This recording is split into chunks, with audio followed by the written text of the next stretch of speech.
नमस्कार, स्वागत आप सबों का। बिहार एसटीईटी और बिहार शिक्षक बहाली को लेकर के इस वीडियो में बात करेंगे। एसटीईटी 7th फेज के सर्टिफिकेट से संबंधित मुद्दे हों या फिर शिक्षा विभाग के माध्यम से जो पत्र जारी किया गया है संजय कुमार के माध्यम से, उन सभी विषयों का विश्लेषण इस वीडियो में हम लोग करेंगे।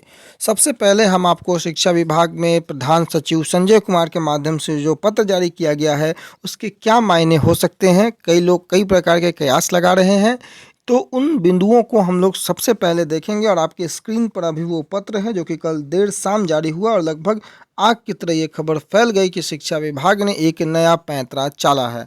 अब देखिए, ये प्रेषक संजय कुमार अपर मुख्य सचिव शिक्षा विभाग बिहार सरकार के माध्यम से कल 27/12/2021 को ये पत्र निर्गत किया गया है सभी जिला शिक्षा पदाधिकारियों को, सभी जिला कार्यक्रम पदाधिकारी स्थापना बिहार को, जिसमें विषय है वर्ष 2019-20 में राज्य के प्रारंभिक विद्यालय में शिक्षक के पद पर नियुक्ति हेतु प्रमाण पत्र सत्यापन के संबंध में।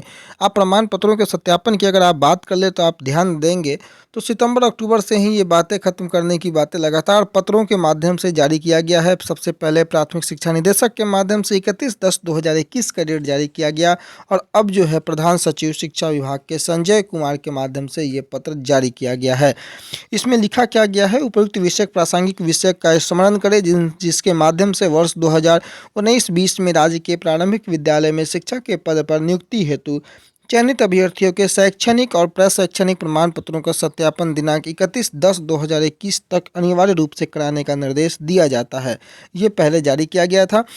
बिहार विद्यालय परीक्षा समिति पटना से दिनांक 18/12/2021 को समिति के क्षेत्रीय कार्यालयों से सत्यापन संबंधी प्राप्त विवरणी के अनुसार अन्य जिला के अलावा विशेष रूप से पटना प्रमंडल, पटना सारण प्रमंडल, छपरा एवं पूर्णिया प्रमंडल, पूर्णिया में सत्यापन की स्थिति संतोषजनक नहीं है।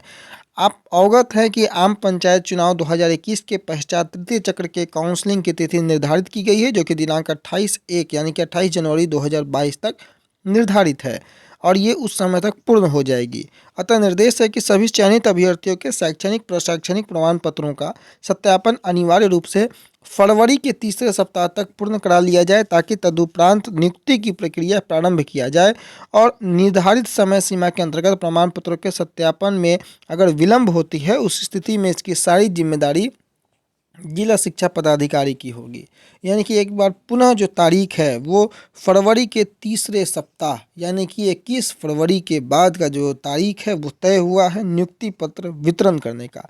और इससे संबंधित लगातार खबरें अखबारों ने भी प्रकाशित की हैं कि तीसरे चक्र की काउंसलिंग के पहले सभी चयनित अभ्यर्थियों के सर्टिफिकेट की जांच होगी और उसके बाद 21 फरवरी तक प्रमाण पत्रों का सत्यापन आपको किया जाएगा और उसके बाद ही नियुक्ति पत्र के बारे में चर्चा की जाएगी। और नियुक्ति पत्र सभी नियोजन इकाइयों के माध्यम से अलग अलग जो है वो तिथि में जारी किया जाएगा। नियुक्ति पत्र विभिन्न नियोजन इकाई के द्वारा जारी किए जाएंगे और प्रत्येक अपनी तिथियाँ फरवरी के तीसरे सप्ताह के बाद जो प्रकाशित करेगा। ये संजय कुमार का ट्वीट था कल का। Appointment letter shall be issued by different नियोजन इकाई, each would publish its date post 3rd week of February, यानी कि फरवरी के तीसरे महीने के तीसरे हफ्ते के बाद जो है इसकी तिथियां का निर्धारण जो नियोजन इकाई हैं वो अपने स्तर पर करेंगी।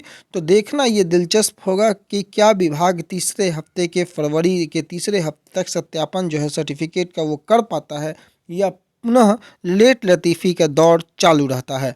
परंतु अभी जिस प्रकार से शिक्षा विभाग के अपर मुख्य सचिव का पत्र जारी हुआ है, उम्मीद ये लगाई जाए कि जो तिथि निर्धारित की गई है, जो समय सीमा निर्धारित की गई है, उसी समय सीमा के अंदर ये सारी प्रक्रियाएं पूर्ण कर ली जाएंगी।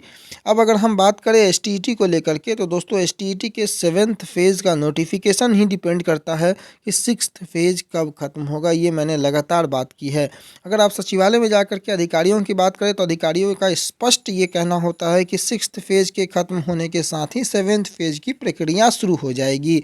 अब प्रक्रिया शुरू होने में सबसे पहला प्रक्रिया होता है स्टेट सर्टिफिकेट का, क्योंकि आप अप्लाई ही नहीं कर सकते हैं without STET certificate. STET certificate में कई बाधा जो हैं वो आपके सामने दिख रहा है, जिसमें सबसे बड़ा हर्डल जो है वो 6th फेज़ का ख़त्म न होना है, क्योंकि 6th फेज़ ही कहीं ना कहीं 7th फेज़ का अवरोधक है। और दूसरा सबसे बड़ा जो बाधा है वो केस से संबंधित मुद्दे हैं।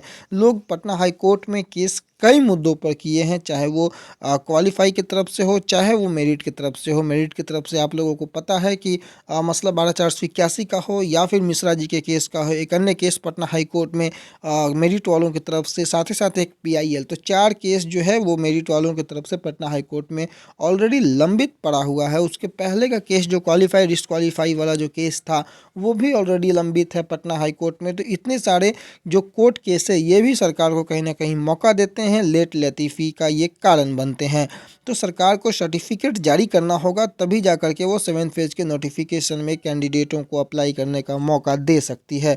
परंतु प्रक्रिया शुरू करने में सर्टिफिकेट के पहले भी सीटों के रिकैलकुलेशन की प्रक्रियाएं या फिर STET में जितने पूर्व के जो बैकलॉग सीट बचेंगे उनको ऐड करने की प्रक्रियाएं होनी बाकी हैं। इसलिए 7th फेज का भी शुरू होना मार्च या अप्रैल के महीने में बेहद आवश्यक हो जाता है, क्योंकि अभ्यर्थी लगातार 80,402 जो क्वालिफाई हैं वो इंतजार कर रहे हैं। और इन सब के बीच अगर हम बात करें शिक्षा विभाग में अधिकारियों की, तो अधिकारियों का मैंने आपको बताया कि स्पष्ट 7वें चरण को लेकर बयान है कि स्पष्ट रूप से छठा खत्म होते ही 7वें चरण की प्रक्रिया शुरू हो जाएगी। अब आगे देखना यह दिलचस्प होगा कि किस प्रकार से STET को लेकर के गतिविधि बढ़ती है। परंतु आज पटना में गर्दनी बाग में कुछ साथियों के माध्यम से STET के सर्टिफिकेट और नोटिफिकेशन को लेकर के धरना प्रदर्शन भी 28 दिसंबर को जो है ये प्रस्तावित है, और इस पर भी निगाहें बनी रहेंगी कि क्या यहाँ से अपडेट निकल करके आता है। इस धरना प्रदर्शन में मुख्य जो मांगे हैं वो सर्टिफिकेट वितरण को लेकर के जल्द से जल्द और बहाली की प्रक्रिया हेतु नोटिफिकेशन जल्द से जल्द निकले, यही इस आंदोलन या इस धरने प्रदर्शन की मुख्य मांगे हैं। तो नज़रें दोनों तरफ बनी रहेंगी, जहां से कोई अपडेट आता है उस अपडेट को आप लोगों तक पहुंचाएंगे। तब तक के लिए आप अपना बहुत ख्याल रखें। धन्यवाद।